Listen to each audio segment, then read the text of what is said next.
Another report's proving that President our Donald government Trump has deliver a speech to the country where you heard him portray an intelligence community that he is portraying as hiding information from him. There is no evidence of that. We're going to talk with somebody who is actually working in the FBI about that. We're also going to talk to Ken Delanian about all of his reporting about the past year. I also just want to note, because I noted this earlier, but the intelligence community under Trump during his first term put out a declassified report. And in it, they said, we have no indications that any foreign actor attempted to alter any technical aspect of the voting process. Again, that's according to a declassified report on the 2020 election from back when John Ratcliffe was the director of national intelligence. Trump is talking in part, and I want to turn to you here, Michael. Welcome to Chillin in the Lounge. And today we'll be basically dissecting Donald Trump's speech on election interference or whatever he would like to try to say. Okay. Before we begin, I'd like to shout out my subscribers, my people who watch. I just want to thank you for your time. Don't forget to like, comment, subscribe. If you have anything you would like to talk about, go ahead and hit me in the comments.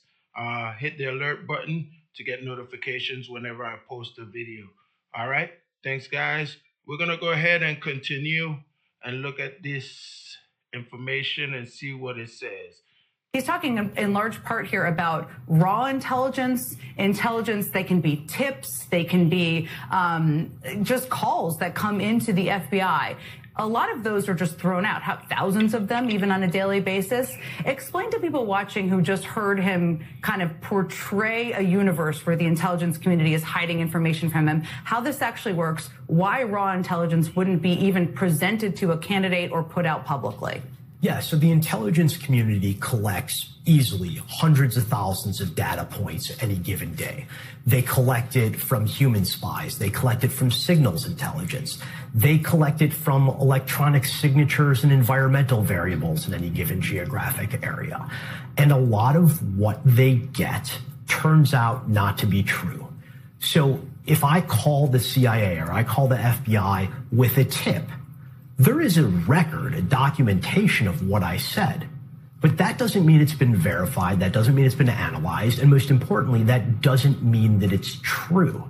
So what we could be seeing happening here is essentially they take all the conspiracy theories that made their way to the intelligence community, were looked at, vetted, found wanting, and therefore jettisoned, and they're declassifying those, but potentially not declassifying the information that disproves it. And we're really at a point where, because of the nature of the individuals heading these agencies. I hope you guys heard what he said.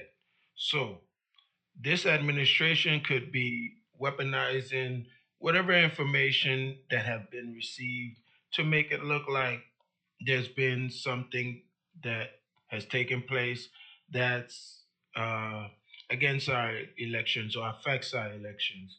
But what they don't do is they don't tell you what was the result of the investigation after any potential threat has been reported. So if they don't tell you that it was not verified to be true, or they basically don't say anything about it, anything about any of the results, they basically leave you in limbo thinking that, yes, something definitely happened. And that's how the president tries to mess with our minds and think that something really happened, okay? And I'm sure if anything have ever happened, it's not in a great grand scale, nothing that can really affect an election result.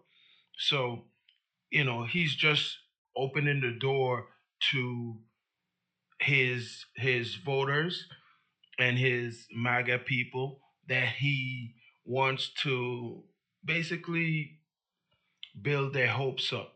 that there is something, because that's all they look for. They just want to see anything that he says build up or to be true, or they believe it even if they have no evidence. You got people who come in and start saying, uh, oh yeah, there's been election fraud. Okay, but when you ask them, where's the evidence of the fraud? Even Donald Trump, he shoots it down, plays it down, or don't even answer and change the whole answer to something else that's not even relevant to the question that you asked him. So let's continue. We can't take their words at face value anymore. And to the extent that he's alleging a deep state cover-up, it's really important to note every single thing he is describing happened during his first administration.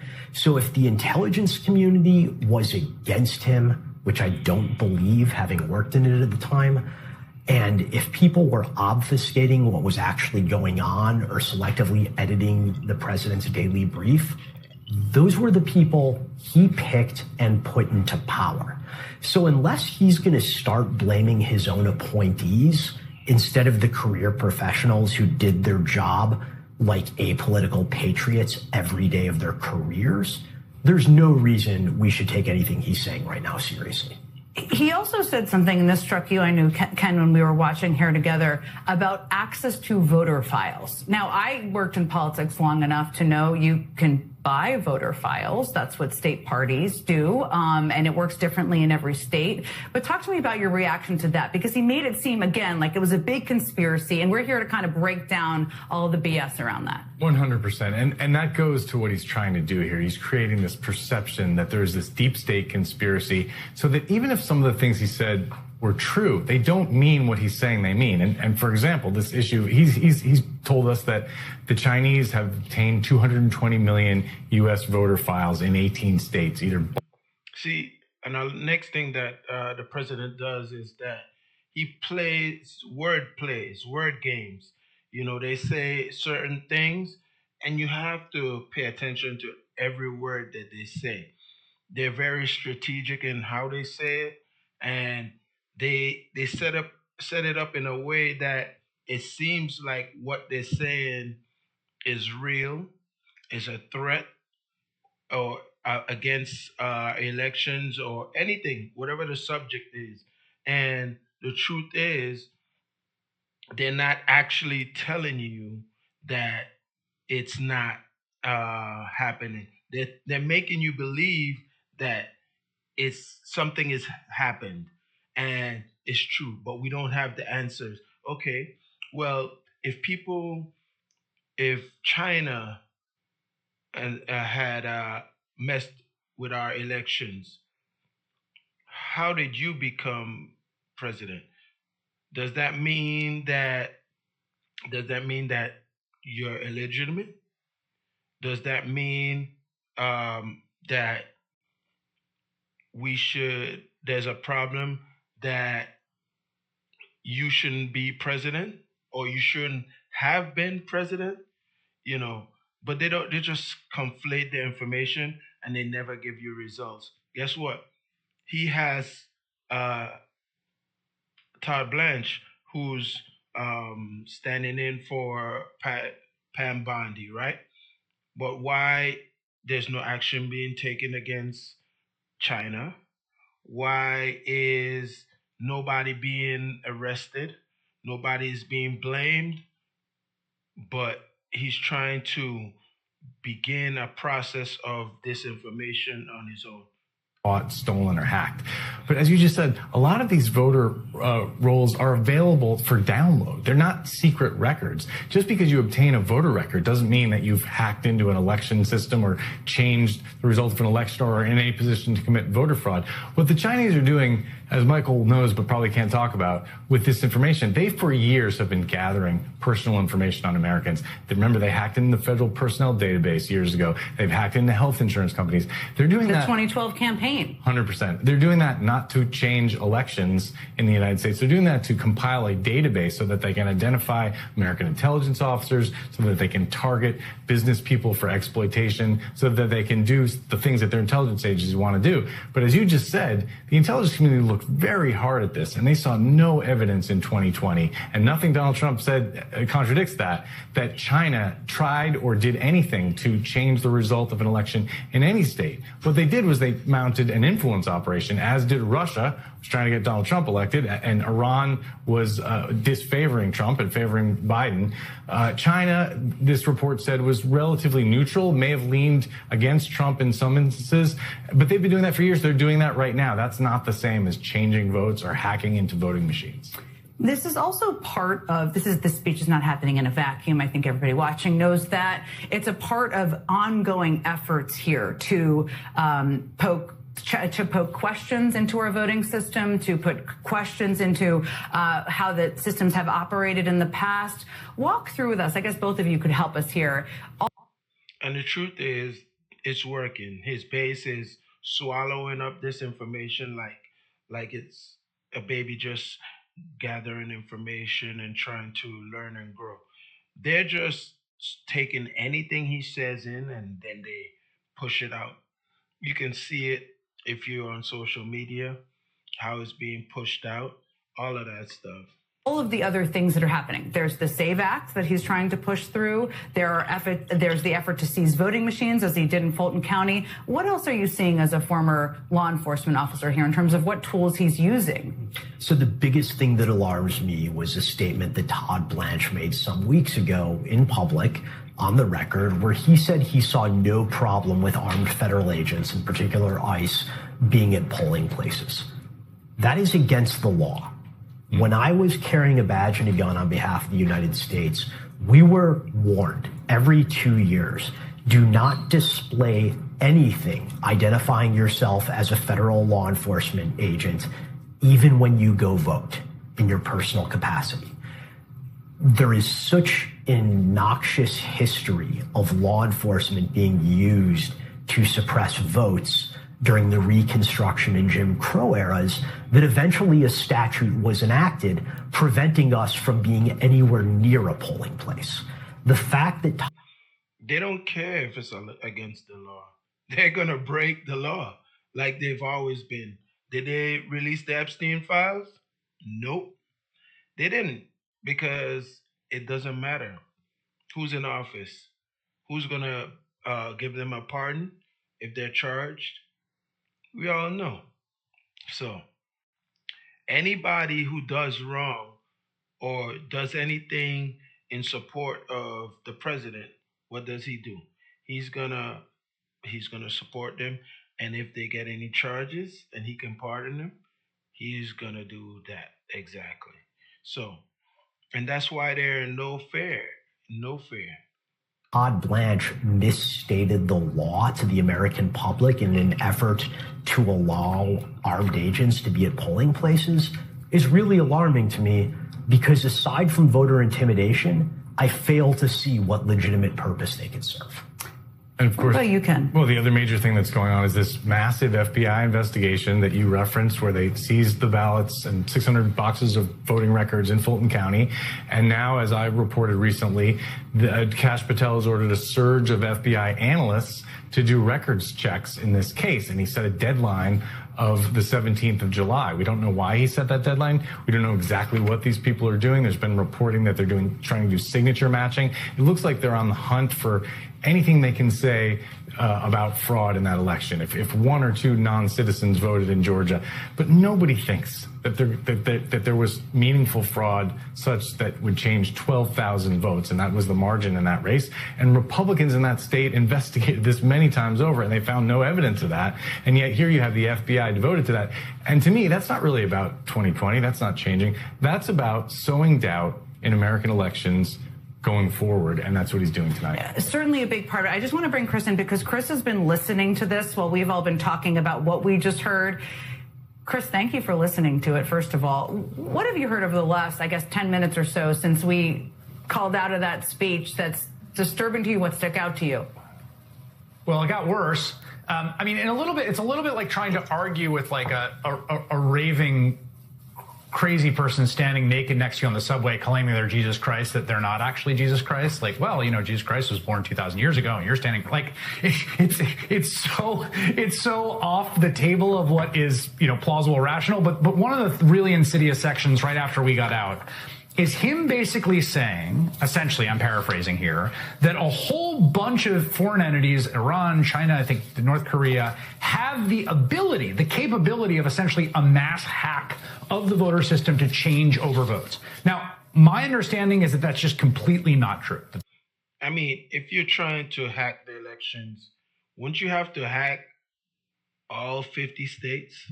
You know, and I think that's why they kept the elections on a state level, because with it being separate states handling all these separate voting, it makes it difficult for hackers to be able to hack every election because they got to go after every single state or majority of the states to be able to overwhelm it and be able to control the election. And this is what a lot of people don't understand. There is no assessment of that. I'm not an expert in cybersecurity, but what's insidious about that, right, is he's creating the rationale to claim a loss is the result of some hack, right? That's very clearly what this is about, right? So he's trying to undermine confidence in the system. He's trying to create some sense that there's vulnerabilities there so that in the future, a loss, he can say, was the result of this nefarious foreign actor. And it's very clear that that's what that section of the speech is trying to do. No question. I mean, it is trying to lay the predicate for the future. It is trying to rewrite the past. They're all completely related.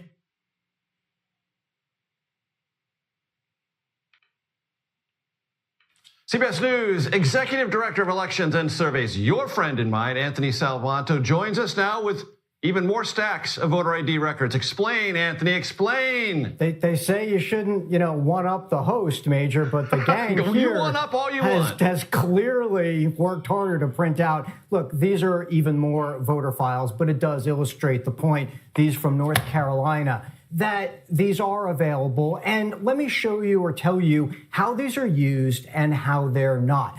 For our viewers out there, if you've ever gotten a phone call from a campaign saying, vote for this candidate or turn out to vote, if you've ever had a knock on the door from a campaign or a canvasser saying, hey, would you turn out to vote?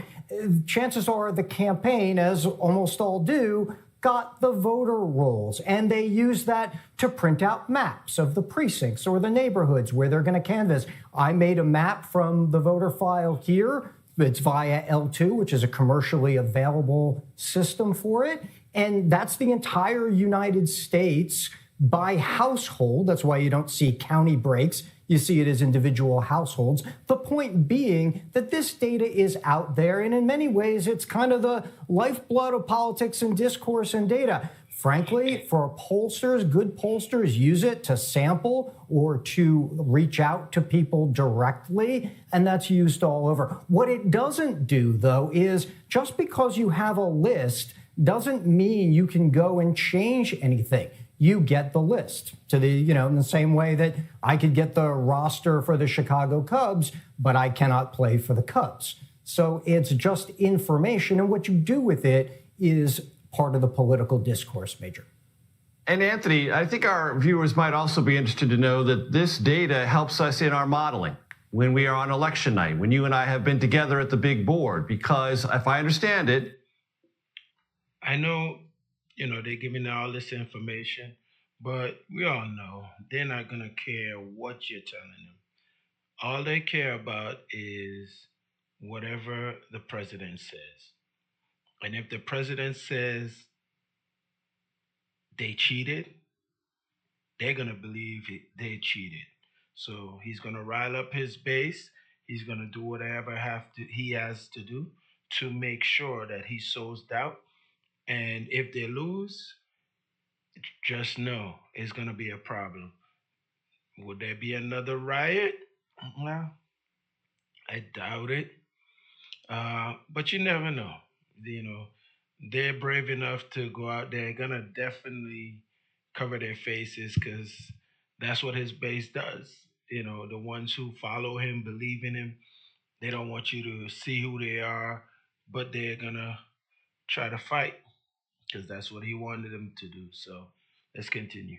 This helps us in the modeling of past behavior, future behavior, and that is something that helps not only us, but others in the business of evaluating an election as results come in, which helps everyone involved understand what's happening. And helps us understand it. We can look back and look at turnout. Every time you'll see me come on here and talk about a CBS News poll of likely voters, I've got voters' past history in there in the model, which helps us describe who might be likely to turn out. So all of that promotes understanding as well as, of course, looking at the demographics of where people vote and where they don't. So it is, again, part of our discourse, and it's information that's out there. From big data, we get a lot of info, Major.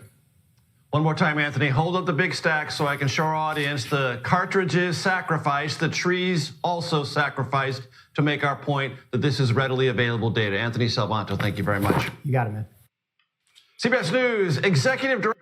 Yo, even if it's just data, they don't care. You know, we know that they're gonna come for they're gonna try to just steamroll and downplay everything. He don't care. We all know. You know, I saw them ask the president a question about why haven't they made China pay for whatever they're claiming that China did, and he's downplaying it. You know, so we all know what to expect. But guys, thanks for watching. Until next time, you know, don't forget to subscribe, like, comment, you know, hit that notification bell. Have a good day.